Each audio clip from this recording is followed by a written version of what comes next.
Dear friends, welcome to दादी माँ की बगिया। फ्रेंड्स, बैंगन बोने का 2 सीज़न होता साल में। वो कौन कौन से महीने होते हैं आपको मैं बता रही हूँ। एक बार सर्दी के पहले बरसात में जुलाई और अगस्त में बैंगन हम लोग बो सकते हैं, और जो नर्सरी होती है वो तैयार कर सकते हैं। और दूसरा सीज़न होता है फरवरी और मार्च। तो फरवरी तो निकल गई है, जिन लोगों ने ना नर्सरी बनाई हो बैंगन की वो अभी मार्च में भी बना सकते हैं। अब देखिए मेरे पास में, मुझे सीड ले जाने की भी ज़रूरत नहीं पड़ेगी। ये देखिए एक बैंगन ये धो के ऐसे पड़ा रहा नीचे, और ये धीरे धीरे बैंगन पक गया, और मैं इसी बैंगन को काट रही हूँ। ये बैंगन ले लिया। वैसे तो ये फरवरी में और भी अच्छा रहता, लेकिन अभी कुछ नहीं हुआ। 15 दिन मार्च के निकले हुए हैं, और इसमें भी आप लगा सकते हो। तो देखिए इस तरह से, आप ज़्यादा गहरी नहीं, इस तरह से ट्रे ले लीजिए, और उसमें आप कोकोपीट और वर्मी कंपोस्ट, नीम खली, हल्दी, चूना, राख सब मिला के मिट्टी तैयार कर लीजिए। और ज़्यादा मात्रा में वर्मी कंपोस्ट रखना, जिससे मिट्टी आपकी बिल्कुल इस तरह से भुरभुरी रहे। मुट्ठी बांधने से भी नहीं हो मुट्ठी बंधे, इस तरह से भुरभुरी मिट्टी ले लेना। और मैंने ये ट्रे यहाँ पर भर ली है। और देखिए इस शेड के नीचे है, ज़्यादा धूप में ये नर्सरी आपकी ख़राब हो जाएगी और निकलेगी नहीं। तो ये हमने ग्रीन शेड के नीचे ये जगह चुनी है। थोड़ी सी धूप इसमें आती है, आधा एक घंटे के लिए बकाया शेड रहता है। तो यहाँ पर हमारी नर्सरी बहुत अच्छी चलेगी छाया वाली जगह में। तो मैंने ये जगह चुनी है। तो इस तरह से हमने भुरभुरी मिट्टी बना ली। अब मैं क्या करूँगी, इसमें पहले से पानी डाल दूँगी, क्योंकि मिट्टी को गीला करना। सीड डालने के बाद पानी नहीं डालूँगी, क्योंकि वो क्या होगा, फिर सीड हमारा इधर उधर हो जाएगा। तो मैं पहले से इसमें पानी भरे दे रही हूँ पूरी मिट्टी में। जितना पानी लेना होगा मिट्टी गीली हो जाएगी। और इस तरह से ये देखिए अच्छे से हम पानी डाले दे रहे हैं, जिससे ये पूरा गीली हो जाए मिट्टी। और तब तक मुझे कहीं नहीं जाना है। मैंने ये बैंगन काटा, देखिए इस तरह से, और इसके जो ये सीड निकले हैं सब पक गए हैं, क्योंकि ये बैंगन पेड़ में ही पक गया है। अब इसी के सीड में निकाल कर, इस तरह से निकाल के सीड को छितरा के इसमें हम डाले दे रहे हैं। और देखिए कुछ नहीं करना, बिल्कुल सिंपल है इसकी नर्सरी डालना। बैंगन की सबसे ज़्यादा नर्सरी डालना सिंपल है। देखिए इस तरह से चारों तरफ से हमने इसके बैंगन के सीड डाल दिए हैं, और इतने ज़्यादा पड़ गए हैं कि ये इतनी जितनी पौध तैयार होगी इतनी हम लगा नहीं पाएंगे। फिर हम बांटेंगे, या नर्सरी वाले को कभी कभी दे आते हैं कि भाई तुम अपना कुछ पैसा इसमें सीधे कर लेना, मेरे यहाँ तो बेकार पड़ी है। और पूरे मोहल्ले में कर देते, जिसको पौध चाहिए वो मेरे यहाँ से ले जाए, तो जिसको ज़रूरत होती वो ले जाता है। तो इस तरह से मैंने पूरे बैंगन के सीड निकाल लिए। ये देखिए, अगर इसमें ये इसका गुदा भी आ जाए तो कोई चिंता वाली बात नहीं है। इस तरह से आप बैंगन को भी और टमाटर को दोनों को ही बो सकते हो। बस इस तरह से निकाला और बो दिया। टमाटर तो मैं कभी सीड नहीं लेने जाती, जो टमाटर हमारे यहाँ सबसे बढ़िया क्वालिटी होता है उसी का सीड लगा देती हूँ। और उसका भी हम कल नर्सरी डालेंगे, क्योंकि उसकी भी अभी डालने का टाइम है। तो इस तरह से मैंने देखिए पूरा सीड इसमें पड़ा हुआ है, इस तरह से सीड डाल दिया। अब पानी डालने की ज़रूरत नहीं, क्योंकि पानी मैंने पहले से डाल दिया। अब हम इसको मिट्टी से, ये देखिए कितनी भुरभुरी मिट्टी है, इससे मैं इसको ढके दे रही हूँ। सारे सीड को इस तरह से मैंने ढक दिया है, और इतना इसमें पौध तैयार हो जाएगी हमारे, कि जिस भाई बहन को हमारे आसपास हो ले जाए। 15 दिन बाद ये नर्सरी हमारी बिल्कुल पौध बन के लगाने के काबिल तैयार हो जाएगी। तो इस तरह से लमसम में हम पौध तैयार करते हैं, खुद भी लगाते हैं, दूसरों को भी दे देते हैं। अच्छा, ये तो बना के मैंने तैयार कर दिया। अब क्या करेंगे, इसके लिए बैग की तैयारी अभी से शुरू कर देंगे। देखिए इस तरह से बैग लेंगे ये, और इसमें तो हमने पहले से भर रखा है कचड़ा। और इसमें हमने जो किचन वेस्ट है, ये देखिए पहली लेयर डाले दे रहे हैं। और ये किचन वेस्ट ला के ऊपर रख देते हैं, तो ये मटर के छिलके हैं, काफ़ी हद तक सूख जाते हैं, तो इनमें बदबू भी नहीं आती। और थोड़ा गुड़ का पानी डाल देते हैं, तो ये सड़ते रहते हैं। तो देखिए जब तक 15 दिन में हमारा वो तैयार होगा उसकी पौध, तब तक हम इसमें हमारी ये ग्रो बैग भर के तैयार हो जाएंगे। इस तरह से पहली लेयर ये हम डाल देंगे। देखिए ये डाल दिया। अब दूसरी लेयर में हम क्या करेंगे, इसमें इस तरह से सूखे पत्ते डालेंगे।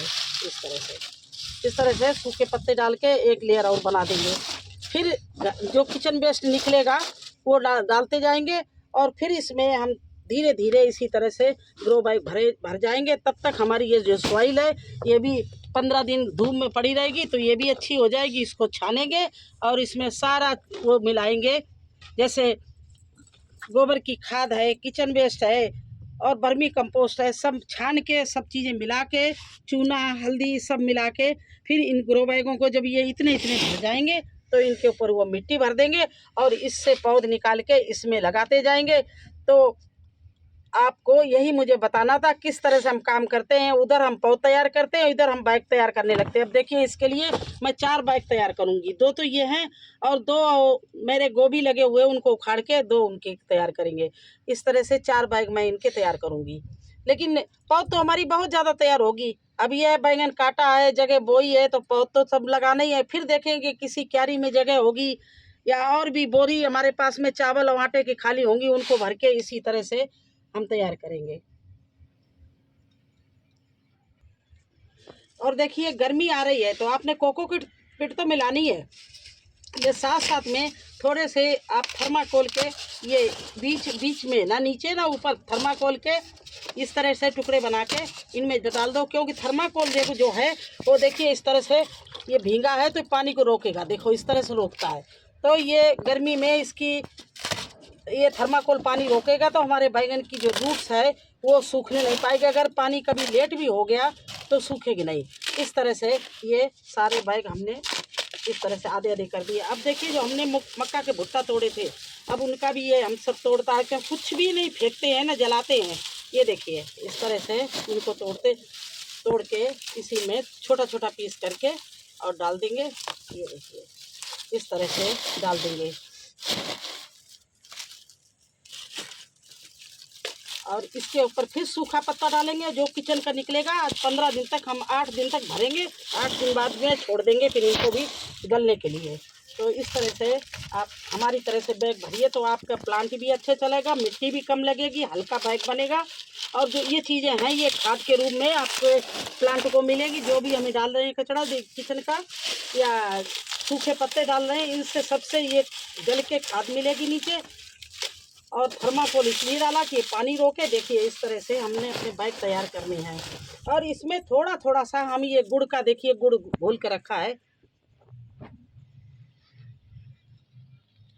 जब ये चीज़ें भरी हैं तो ये गुड़ का पानी इस तरह से ऊपर से डाल दिया है। इनको भिगो रहे हैं कि जिससे ये गुड़ के पानी से जल्दी ही कंपोस्ट बन जाए, क्योंकि गुड़ का पानी है जो हर चीज़ को अच्छे से खाद बनाता है, पावरफुल खाद बनाता है। तो इस तरह से गुड़ का घोल जब भी इसको हम यहाँ तक भर लाएंगे तो बस इसी तरह से इसको बैग को तैयार कर लेंगे, तब तक हमारी नर्सरी तैयार हो जाएगी। और ये तो मुझे पता है कि 100% बनना है, नर्सरी तैयार होनी है, लगाना है। तो देखिए ऐसे करते हैं। तो आज मुझे यही करना था, क्योंकि आप लोगों को बताना है कि साल में 2 बार इसकी बैंगन की नर्सरी लगाई जाती है। एक याद रखना, 1 जुलाई और अगस्त में, जब बारिश हो रही हो उस समय जुलाई अगस्त में। वो आप अगस्त में लगा देंगे तो आपको सर्दी भर बैंगन खिलाएंगे। और एक ये फरवरी में मार्च में लगाना है जो आपको गर्मी भर और बरसात तक जुलाई तक आपको बैंगन खिलाते रहें। वैसे इनकी बैंगन कभी ख़त्म नहीं होते हैं, इनकी कटिंग कर दी जाती है। 1 साल लगा दीजिए तो ये 3 साल तक अगर इनकी कटिंग करके इनकी अच्छे से खाद देते रहिए तो आपका बैंगन 3 साल तक आपको हार्वेस्टिंग देगा। बैंगन से इजी कोई सब्जी नहीं बोना। तो आप लोग शुरू हो जाइए। आपके यहाँ कभी भी आप नर्सरी नहीं जाते हैं, आप कोई सामान नहीं लाते हैं, आपके घर में किचन में जो निकलता है आटा और बोरी के चावल में भर लीजिए। अगर ग्रो बैग इस तरह से नहीं है तो आटा चावल की बोरी में भर लीजिए किचन वेस्ट। उसमें थोड़ा हल्का दही का पानी और गुड़ डालते रहिए, उगल जाएगा। उसके आप ऊपर थोड़ी सी मिट्टी 2 इंच 4 इंच मिट्टी डाल दीजिए। और इस तरह से अगर आपके यहाँ बैंगन पका निकल जाए किचन में तो उसके बीज ले आइए और बो लीजिए। देखिए मैं ऐसे ही नर्सरी तैयार के मेरे बैंगन, ये सारे बैंगन खड़े आगे तक बैंगन है। मैं चारों ऐसे ही बैंगन लगाती हूँ, क्योंकि हमारा बहुत बढ़िया टेस्टी बैंगन है, इसमें बीज कम है, भरता वाला बैंगन है। तो मैं इसी को बस ना काट के इस तरह से लगा देती हूँ। तो ये आपको मेरा कैसा लगा सुझाव और वीडियो? अगर अच्छा लगा हो तो प्लीज़ लाइक करना, चैनल पर नए हैं तो सब्सक्राइब जरूर कर देना। फिर मिलेंगे एक नए वीडियो में एक नई जानकारी के साथ। तब तक के लिए मुझे आज्ञा दीजिए। धन्यवाद।